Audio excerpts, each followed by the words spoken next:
রাতে একটা শ্যুট করে সবাই বিশ্রাম নিচ্ছিল। চিত্রা তখন কথায় কথায় জানালো, মগা যে মেয়েটার কথা বলেছিল তাকে দেখতে লাহারি ঘরে গিয়েছিলাম। চিত্রার কথায় লিখন আগ্রহ পেল না। মেয়েটা কখনো কোনো মেয়ের প্রশংসা করে না, খুদ বের করে করে সেটা নিয়ে আলোচনা করতে তার ভীষণ আগ্রহ। নিজেকে সেই খুঁতহীন মেয়ের সুন্দরী মনে করে। মেয়েটার নাম পদ্মজা। মগা পুরো নামটা যেন কি? চিত্রা ওর সঙ্গে কথা বললে মগা খুব লজ্জা পায়, এখনও পেল। লাজুক ভঙ্গিতে জবাব দিল, উম্মে পদ্মজা। হ্যাঁ, উম্মে পদ্মজা। চিত্রার পাশ থেকে সেলিনা পারভিন প্রশ্ন করলেন, কী নিয়ে আলাপ হচ্ছে? সেলিনা পারভিন চলমান চলচ্চিত্রের চিত্রার মায়ের অভিনয় করেছেন। চিত্রা বলল, এই বাড়ির মালিক যিনি, ওনার বড় মেয়ের কথা বলছি। এমন সুন্দর মুখ আমি দুটো দেখিনি।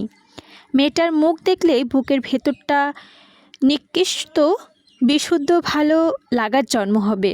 ভগবান এত স্ত্রী দিয়েছেন মেয়েটাকে।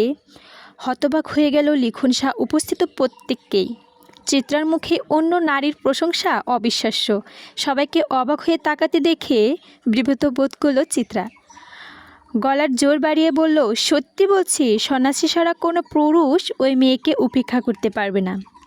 পদ্মজাকে নিয়ে বেশ কিছুক্ষণ আলোচনা চলল তাদের মাঝে। আগ্রহ বেশি দেখালো লিখন, কিন্তু যখন শুনল পদ্মজার 16 বছর বয়স তখন দমে গেল।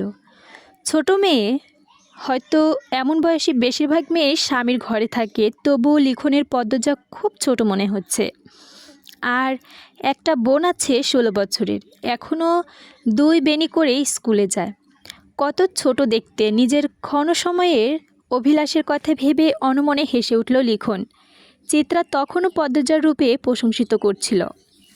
হিজল গাছের নিচে দাঁড়িয়ে আছে পদ্মজা। রাতে জোনাকি পোকা চারিদিকে। পদ্মজা প্রায় রাতে মুগ্ধ হয়ে দেখে জোনাকি পোকাদের। মনে হয় দল বেঁধে হারিকেন নিয়ে নাচছে তারা। তবে এই মুহূর্তে রাতের সৌন্দর্যটুকুও পদ্মজার মনে দাগ কাটতে পারছে না।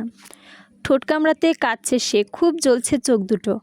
রান্না খারাপ হওয়ায় অজুহাতে থালা ভর্তি ভাত তরকারি তার মুখে ছুঁড়ে দিয়েছিল মোর্শেদ। চোখে ঝাল পড়েছে তা নিয়ে হেমলতার সে কি রাগ! মোর্শেদ অবশ্য চুপ ছিলেন, তিনি তো রাগ মিটিয়েই ফেলেছেন, আর তর্ক করে কি হবে। পেছনে এসে হেমলতা দাঁড়ালেন, ডাকলেন, পদ্ম। পদ্মজা তাকালো। হেমলতা ভেজা কণ্ঠে প্রশ্ন করলেন, খুব জ্বলছে? পদ্মজা জবাব দিয়ে পারল না, ঠোঁট ভেঙে কেঁদে উঠল। মা ছাড়া পৃথিবীতে আর কেউ নেই তার, মা বাদে আর কারো আদরও পাওয়া হয়নি, সবাই তার দোষ খুঁজে। হেমলতার বুক চিরে দীর্ঘশ্বাস বেরোলো। পদ্মজা সিসকানুতে ছোট থেকে বাবার আনাদর আর অপমানের বিদ্ধ কেঁদে চলছে, তবুও চোখের জল ফুরায় না, মন শক্ত হয় না। এমন হলেও তো চলবে না। পদ্মজার কান্না বেগ বাড়ালো। হেমলতা সদ্য কাটা বড় গাছটির গুড়িতে বসে চুপ করে পদ্মজার ফোপানো শুনছে। একটিবারের জন্য কান্না থামানোর চেষ্টা করে না। যখন চাঁদ মাথার উপর চলে এলো তখন ক্লান্ত হয়ে পদ্মজা নিজেই থেমে গেল।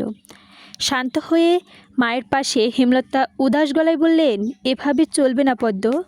পদ্মজা মায়ের দিকে তাকালো। হেমলতা বললেন, শোনো পদ্ম, কেউ আঘাত করলে কাঁদতে নেই, কারণ মানুষ আঘাত করে কাঁদানোর জন্যই।